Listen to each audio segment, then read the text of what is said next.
Everyone, আমি সুনন্দা, প্রবাসী আমার জগতে তোমাদের সবাইকে ওয়েলকাম।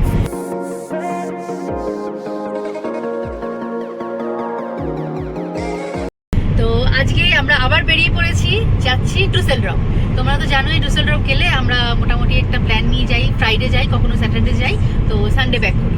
তো আজকের প্ল্যানটাও সেরকমই আছে। ফ্রাইডে আমরা অফিস করে যাচ্ছি। এই যে মিস্টার জ্যাকও আছে। মিস্টার জ্যাকের একটা ছোটোখাটো অপারেশন হয়েছে বলতে পারো লাস্ট ফ্রাইডেতে। তো সেই জন্য ওকে এখন 10 দিন এই ভিক্টোরিয়াটা পরে রাখতে হবে। ওর এটা মাস্ট বলতে গেলে। এমনি ঘুরতে যায় যখন তো পরে না, কিন্তু বাড়িতে থাকলে ওকে বলেছে পড়তে, যাতে ও লিক করতে না পারে জায়গাটা। তো শুকোতে একটু টাইম লাগবে। হয়ে গেছে, মোটামুটি ঠিকঠাক হয়ে গেছে, কোনো অসুবিধা নেই। তো আমরা যাচ্ছি আজকে রনিতাদের বাড়ি। তো গিয়ে তোমাদের সাথে শেয়ার করব। ওখানেও রয়েছে রাশি রাশি ভরা আনন্দ, তার সাথে সায়ন শালিনীও কালকে জয়েন করছে। আর আমাদের রিহার্সাল রয়েছে, সামনেই আসছে দুর্গাপুজো। তো দুর্গাপুজোর জন্য রিহার্সাল শুরু হচ্ছে। তো ফার্স্ট রিহার্সাল অলরেডি লাস্ট উইকে ছিল, আমি যাইনি, সেকেন্ড রিহার্সাল। তো দুর্গাপুজোর কী কী প্রিপারেশন সেগুলোও তোমরা দেখতে পাবে আজকে আমার এই ব্লগে। তো তার জন্য ওয়েট করে থাকো, আমি শেয়ার করব টোটালি 3 দিনের আমাদের কী কী অ্যাক্টিভিটিস।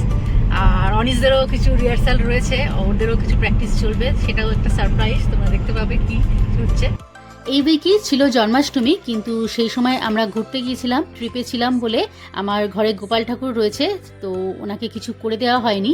তো সেই সুযোগটা আমি এই সপ্তাহের মধ্যেই নিতে চেয়েছিলাম। তো বৃহস্পতিবার অফিস থেকে এসেই বানিয়ে নিলাম নারকেলের নাড়ু। এখানে তো নারকেল পাওয়া যায় না, তো ওই ড্রাই যে নারকেলের প্যাকেট পাওয়া যায় একটা, তো সেটার সাথে দুধ এবং আমাদের ইন্ডিয়ান ঘি, একটু মিষ্টি আর গুড় মিশিয়ে আমি তৈরি করছি আজকের এই নাড়ু।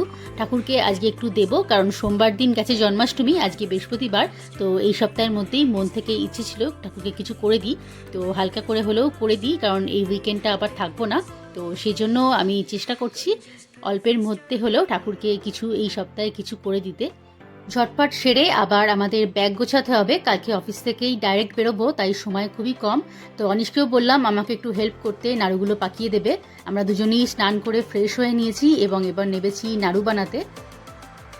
নাড়ু আমাদের প্রায় শেষের পথে, এবার বানাবো সুজির হালুয়া। তো নাড়ু বানাতে বানাতে আমার খুব বাড়ির কালী পুজোর কথা মনে পড়ছে। সেখানে আমরা সবাই ভাই বোনেরা মিলে, আত্মীয় স্বজন, এমনকি পাড়া প্রতিবেশী সবাই মিলেমিশে বেশ সুন্দর কালী পুজোর আগের দিন থেকে আয়োজন করতাম। তো হাতে হাতে নাড়ুও বানাতাম একসাথে। মিস্টার জ্যাক তো ভালোই এনজয় করছে, 7 দিন পুরো ঘরে বন্দি ছিল, শুধু সন্ধে আর সকাল 3 বেলা পটি করতে যাওয়া ছাড়া আর কোথাও যেতে পারিনি, মানে অটো করে ঘোরানো হয়নি ওকে। তো আজকে বেরিয়েছে। আর রনিতাও বললো কোনো প্রবলেম নেই, ওকে নিয়ে আয়। আর ডগ সিটারের কাছে আমরা রাখার ভরসা পাইনি এরকম সিচুয়েশনে, তো সেই জন্য আমরা ওকে নিয়েই যাচ্ছি। আর ও তো সবাইকে চেনেই, ডুসেলডর্ফের যারা গ্রুপ তাদের সাথে ও ক্রিসমাসে ঘুরতে গেছিলো, সবাইকে ভালোবাসে। তো ওরও কালকে একটা ইনভিটেশন আছে এক জায়গায়, সে ইনভাইট করেছে, সেই জন্য আমরা ওকেও নিয়ে যাচ্ছি, ও খুবই আনন্দ করবে।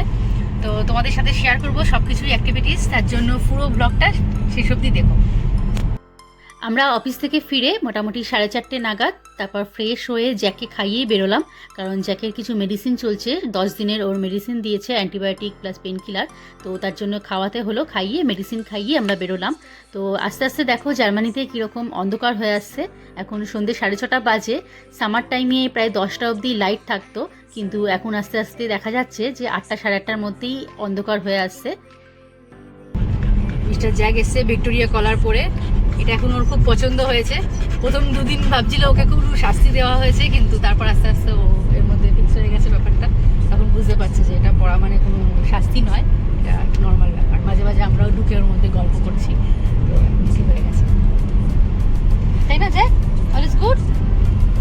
জ্যাক, আমি কিছু দেখতে পাচ্ছি না তোমার কলারের জন্য। জ্যাকের কলারের জন্য অনেক পেছনে কিছু দেখতে পাচ্ছে না, কিন্তু ওর সেই স্বভাব, বাজগানে ও আসবেই, এসে ওকে দেখতে হবে। ও বুঝতে পারছে না যে ওর কলারটার জন্য কত বড় একটা জায়গা নিয়েছে। রাত্রি 8:30 বেজে গেল।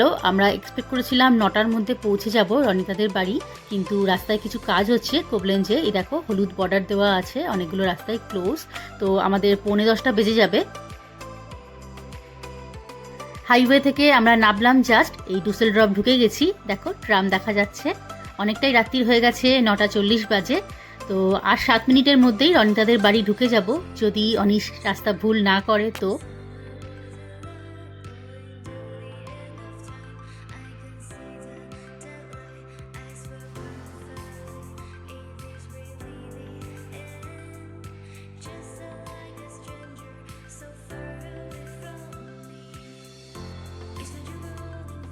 যেটা বলছিলাম, বলতে না বলতেই সিগন্যালটা যেই খুললো, অনিশ রাস্তাটা ভুল করলো। আমাদের যে লেনটা নেওয়ার কথা ছিল ও তার থেকে বাদিকের লেনটা নিয়ে ফেলেছে, আমাদের ডান দিকে যাওয়ার ছিল।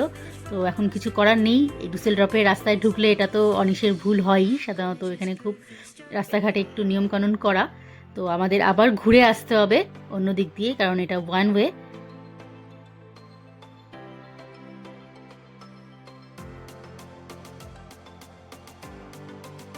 তো পৌঁছেই ফ্রেশ হয়ে আমাদের খুব খিদে পেয়েছিল, রনিতারাও অনেকক্ষণ ওয়েট করছিল, 10:30 বেজে গেছে। তো গরম গরম ভাত, তার সাথে দীপাঞ্জনদা বানিয়েছে কাঁকড়ার কারি। এটা তো আমার অন্যতম ফেভারিট একটা ডিশ বলতে পারো। ইন্ডিয়াতে কাঁকড়া তো পাওয়া যেত, এখানে তো সেরকম পাওয়া যায় না, আর পেলেও ভেতরে অনেকটা জল থাকে, রান্না করে সেই টেস্ট পাওয়া যায় না। তার সাথে শুক্তো, আর ছিল রুই মাছের কালিয়া। দারুণ, রাত্রিরের খাবারটা জাস্ট ফাটাফাটি। রাতে আমরাও টায়ার্ড ছিলাম, তাড়াতাড়ি ঘুমিয়ে পড়েছিলাম। আজকে আবার সকালে রিহার্সাল আছে, ইনভিটেশন আছে। তো উঠেই রনিতার ব্যালকনিটা এসে আমার অপূর্ব লাগলো। কি সুন্দর দেখো, ও কত গাছ বানিয়েছে, টমেটো গাছ, লঙ্কা গাছ, কুমড়ো গাছ, কি সুন্দর লাগছে। ও কিন্তু গাছগুলো অরিজিনাল সিড দিয়ে বানিয়েছে এবং অনেক দিন ধরে এগুলো যত্ন করে পরিচর্যা করে এই বড় সাইজে এসছে এবং ফলও ধরেছে।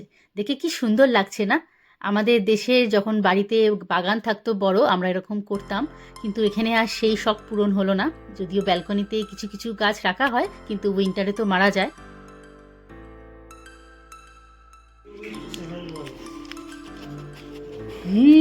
এটা কি জ্যাকের পছন্দ? কি কি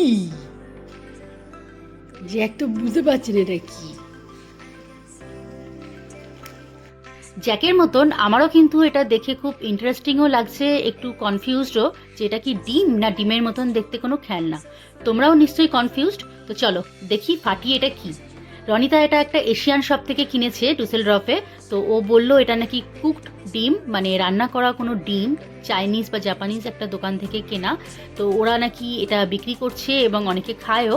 তো ও বাড়ি নিয়ে এসেছিল, খেয়েছে, কিন্তু টেস্ট পছন্দ হয়নি, বাট আমার জন্য রেখে দিয়েছে, আমি যাতে এসে দেখতে পারি এরকম আশ্চর্য একটা জিনিস। তো আমারও দেখতে ইচ্ছে করলো, চলো কাটি, কীরকম তোমাদের সাথে শেয়ার করি। গন্ধটা নাকি খুবই খারাপ, সত্যিই তাই, কাটতে কাটতেই ফিল করছি। দেখো জেলির মতন ভেতরটা থকথকে, আর ঠিক রবারের মতন কেটে গেল, মানে কাটতে কোনো অসুবিধা হয়নি, খুব স্মুথ। কি বিচ্ছিরি কালারটা, এটা আবার কেউ খায় ভাবা যায়? আমরা এখন যাচ্ছি গাছ নিয়ে। রনিতা কত সুন্দর সুন্দর গাছ করেছিল দেখো, যেহেতু ইন্ডিয়া যাচ্ছে ও ফ্রেন্ডসদের দিয়ে দিচ্ছে গাছগুলো। আমাদের জ্যাক মহারাজও আছে, আমাদের নেমন্তন্ন আছে, এখন প্রথম নেমন্তন্ন খেতে যাচ্ছি। ফুলকুমার, রনিতা ওর একটা ফ্রেন্ডসকে এই গাছগুলো গিফট করবে, তো ওকে নামিয়ে দেবো, নামিয়ে দিয়ে আমরা যাব রিহার্সালে। আমাদের রিহার্সালটা ডুসেলডর্ফ হাউপবানহফ স্টেশন থেকে জাস্ট 5 মিনিটের ডিস্টেন্সেই আছে, কাছাকাছি। রনিতাকে নামানোর পর আমরা এলাম বার্লিনার আর্লে, মানে বড় ইডেকা এখানে একটা আছে। তো এখানেই একটা বাড়িতে আমাদের ইনভিটেশন আছে প্রথমে, আর তার পাশে দু একটা বাড়ির পরেই আমাদের রিহার্সাল। 15 মিনিট ধরে পার্কিং খুঁজে আলটিমেটলি আমরা পৌঁছলাম যেখানে নিমন্ত্রণ আছে। বাট এসে খাওয়া দাওয়া দেখে তো জাস্ট অবাক হয়ে গেছি, দেখো কত আয়োজন। এটা হচ্ছে পায়েল, পায়েলকে তোমরা দেখেছিলে হয়তো ফ্যাশন ওয়াকে, আমাদের সাথে ফ্যাশন ওয়াকে ছিল, তার সাথে সায়ন শালিনীরও নেমন্তন্ন আছে এখানে। তো ওর বাড়ির কাছাকাছি আমাদের রিহার্সাল আছে বলে ও আজকে বললো খেয়ে যেতে। ওর হাজব্যান্ড কিন্তু সাউথ ইন্ডিয়ান আর ও বাঙালি। দেখো কত আয়োজন।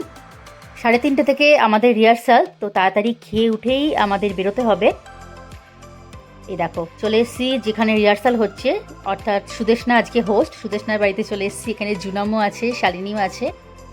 সামনে দুর্গাপুজো তো এসেই গেল, তো এখন আমাদের প্রতিটা উইকেন্ডেই থাকছে দুর্গাপুজোর রিহার্সাল। এই বছর বিভিন্ন দিন বিভিন্ন রকম প্রোগ্রাম রয়েছে, কালচারাল প্রোগ্রাম, তার সাথে পুজো। একদিনের আমাদের ইভিনিংয়ের থিম হচ্ছে অভয়া, অর্থাৎ কলকাতার ওই ভয়ঙ্কর ঘটনাটির ওপর ভিত্তি করে তিলোত্তমাকে নিয়ে একদিনের আমাদের থিম। 30 মিনিটসের একটা ডান্স প্রোগ্রাম আছে। সায়ন্তিকাদি কোঅর্ডিনেট করছে।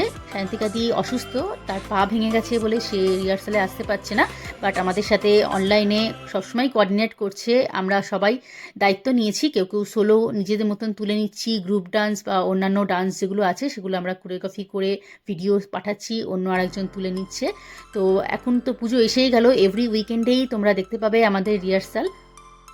প্রোগ্রামটা সম্বন্ধে তোমরা আরও ডিটেলস দেখতে পাবে দুর্গাপুজোয়, তার জন্য আমার অন্য একটা যে ডান্স চ্যানেল আছে সেখানে তোমরা চোখ রেখো। আর গানটা আমি এখানে রাখছি না, কপিরাইট ক্লেমের জন্য গানটাকে আমি অফ করে দিচ্ছি, কিন্তু রিহার্সালটা তোমরা দেখে আশা করি এনজয় করছো। এখানে কিন্তু আমাদের পটলাকের সিস্টেমও রয়েছে, মানে যে হোস্ট তার যাতে খাবার বা রান্নাবান্নার অ্যারেঞ্জমেন্টে খুব একটা চাপ না পড়ে, তো আমরা সবাই কিছু না কিছু খাবার বানিয়ে নিয়ে আসি, যারা বানাতে না পারে তারা কিনে নিয়ে আসে। তো সেই থেকেই আমরা শেয়ার করে খাওয়া দাওয়া করি, তার সাথে আড্ডাও হয়, খুব মজা করি আমরা রিহার্সালগুলোতে। তোমরা আমার আগের রিহার্সালগুলো দেখেছো কিনা জানি না, বাট আমি দুর্গাপুজোর রিহার্সালটা স্পেশালি খুব এনজয় করি। 3 মাস আগে থেকে শুরু হয়ে যায়, কখনো মাসে একটা, কখনো মাসে 2টো উইকেন্ড আমি চেষ্টা করি যাওয়ার। অ্যাটলিস্ট আমার তো খুবই ভালো লাগে, মনে হয় যেন অক্সিজেন ফিরে পাচ্ছি। দুপুরে খাওয়া দাওয়া, তার উপর রিহার্সালেও টুকটাক খাওয়া দাওয়ার পর আবার রনিতার বাড়িতে ফিরে আসলাম। রাত্রিরে ডিনারে সায়ন শালিনীকে ওরা ইনভাইট করেছে, আরও একজন ফ্রেন্ডসও এসছে।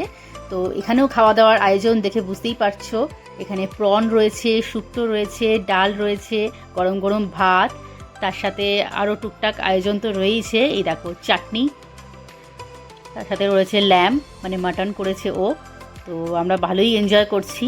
খাওয়া দাওয়া তো আজকে সকাল থেকে শুরু হয়েছে, পরপর লেগেই আছে। জ্যাকও ভালোই এনজয় করছে, ও তো সায়নকে পেয়ে গেছে, সায়ন হচ্ছে ওর প্রিয় বন্ধু। আগের দিন রাত্রিরের তোমাদের তো ভিডিও আমি শেয়ার করলাম, অনেক খাওয়া দাওয়া হয়েছে আর আমরা টায়ার্ডও ছিলাম। তো সায়ন শালিনী চলে গেল 11টা নাগাদ, তারপর আমরা ঘুমিয়েও পড়েছিলাম। আজকে সকালবেলা আমাদের আবার ফিরে যেতে হবে, মন খারাপ তো লাগছেই ঘুম থেকে উঠে। তো আমাদের আজকে সানডে ফিরতে হবে, কালকে অফিস আছে। ঘুম থেকে উঠে আমার প্রথম কাজ হলো রনিতার ব্যালকনিটা খুলে একবার দেখা। আমার খুব ভালো লাগে ওর ব্যালকনির ভিউটা, কারণ এখানে খুব সুন্দর সানলাইট আসে, প্লাস ওনার একটা নিচে গার্ডেন বানিয়েছে যেটা আমার খুব পছন্দের। তো রনিতা রিকোয়েস্ট করছে ও কিছু গাছ নিয়ে যাওয়ার জন্য। ও তো ইন্ডিয়া চলে যাবে প্রায় 1 মাসের জন্য, গাছগুলো জলও পাবে না, তাছাড়া বেশ বড় হয়েছে। তো অনেককেই দিয়ে দিয়েছে ওর ফ্রেন্ডসকে, কালকে শালিনীকেও কিছু গাছ দিয়ে দিয়েছে। তো আমাকেও রিকোয়েস্ট করছে, দেখি কোন গাছটা নিয়ে যাওয়া যায়, কারণ এগুলো মেনটেন করারও একটা ব্যাপার আছে, প্লাস আমার ব্যালকনিতেও প্রচুর গাছ। একটা কুমড়ো গাছ আমার খুব পছন্দের ছিল, বেশ সুন্দর, ও 2খানা গাছকে একসাথে লাগিয়েছে, সেটা নিয়েছি। লঙ্কা গাছ নিয়েছি, সূর্যমুখী গাছও নিয়েছি। তো গাড়ি অলরেডি সব ফুল করা হয়ে গেছে, এবার আমরা স্টার্ট করব। জ্যাকও বসে গেছে গাড়িতে। দুই পাশের গাড়ির লাইন দেখে বুঝতেই পারছো আমরা একটা জ্যামে আটকে আছি, 15 মিনিটের এই জ্যামটা। তো রাস্তার দুই ধারে দেখো গাড়ি দাঁড়িয়ে আছে পরপর, তো মাঝখানটা ফাঁকা কেন? এটা তো এখানে জার্মানির রুল অ্যাকচুয়ালি। তো যখনই এরকম অটোবানে মানে হাইওয়েতে বা যে কোনো রাস্তায় যদি জ্যাম হয়, তো অলওয়েজ ডান দিকের গাড়ি টোটালি ডান দিকে চলে যাবে, বাঁ দিকের গাড়ি টোটালি বাঁ দিকে চলে যাবে, এবং মাঝখানটা তখন ফাঁকা রাখে।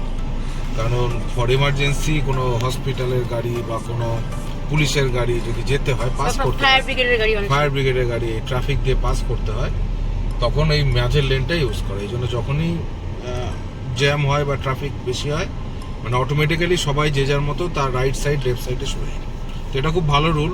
যদি ইন্ডিয়াতে এরকম রুল হতো তো খুব ভালো হতো, তাহলে কোনোদিনও মানে অ্যাম্বুলেন্সকে পুলিশকে দাঁড়িয়ে থাকতে হতো না। এই রুলটা আনা খুব দরকার ইন্ডিয়াতে, জানি না হবে কিনা, বাট এটা খুবই ভালো রুল। মানে জার্মানিতে আমার এই রুলসটা খুব ভালো লাগে, সুইজারল্যান্ডেও আমরা দেখিনি এতটা, বাট জার্মানিতে আমরা দেখছি খুব ভালো লাগে জিনিসটা। যখনই ট্রাফিক হয় কাউকে বলতে হয় না, অটোমেটিক্যালি ড্রাইভাররা নিজের মানে যতটা ডান দিক বা বাঁ দিকে বাঁ দিকে চলে যায়। কতটা জ্যাম দেখো, মানে কোবলেন্স কোলন এই রাস্তাটায় আমরা উইকেন্ডে যখনই আসি এরকম জ্যামই পাই। রাস্তায় নিশ্চয়ই কাজ হচ্ছে, কোথাও না কোথাও কাজ হচ্ছে, বা অনেক সময় ভিড়ও বেশি থাকে। অনেকেই স্যাটারডে সানডে ঘুরতে আসে, 1 ডে 2 ডে ট্রিপের জন্য। কতটা লাইন তোমাদের সাথে শেয়ার করলাম আমরা ডুসেলডর্ফে কীরকম এনজয় করেছি। রনিতার ওপর যদিও একটু গ্যাসে চাপ, অনেকজনকে ইনভাইট করেছিল, খুব সুন্দর আয়োজন করেছিল খাওয়ার দাওয়ার, দারুণ এনজয় করেছি আমরা। ফ্রাইডে থেকে শুরু করে আজকে সানডে আমরা দুপুরে ব্যাক করছি। সকালে ব্যাক করার কথা ছিল, তো দুপুর হয়ে গেল 1টা বাজে। তো আবার খুব তাড়াতাড়ি চলে আসবি আমাদের বাড়ি। মন খারাপও লাগছে, ও ভীষণ হচ্ছে অনেকদিন আবার দেখা হবে না, দুর্গাপুজোটাও মিস করবো তো খুব। তো আজকে এবারে আর একসাথে নাচা হলো না দুর্গাপুজো, বছরটা আর নাচা হলো না, পয়লা বৈশাখে করবো, পয়লা বৈশাখে নতুন বছরটা একসাথে কাটাবো। তো এরকমই একটা এক্সপেকটেশন নিয়ে আজকে আমরা এখান থেকে যাচ্ছি। আশা করি খুব শীঘ্রই দেখা হবে, ওরাও ঘুরে আসুক, আমিও ইন্ডিয়া যাচ্ছি ডিসেম্বরে। তো তোমাদের আজকের এই ব্লগটা কেমন লাগলো প্লিজ জানিও, ভালো লাগলে একটা লাইক করে দিও, ফ্রেন্ডস ও ফ্যামিলির সাথে অ্যাজ ইউজুয়াল শেয়ার করতে ভুলো না। আর যদি নতুন হয়ে থাকো তোমরা আমার চ্যানেলটি অবশ্যই সাবস্ক্রাইব করো, এবং রনিতারও একটা ইউটিউব চ্যানেল আছে, আমি রনিতা, তো সেটাও তোমরা সাবস্ক্রাইব করো। তো দেখা হচ্ছে তোমাদের সাথে, সবাই ভালো থাকবে। হ্যাঁ, সবাই খুব খুব ভালো থেকো।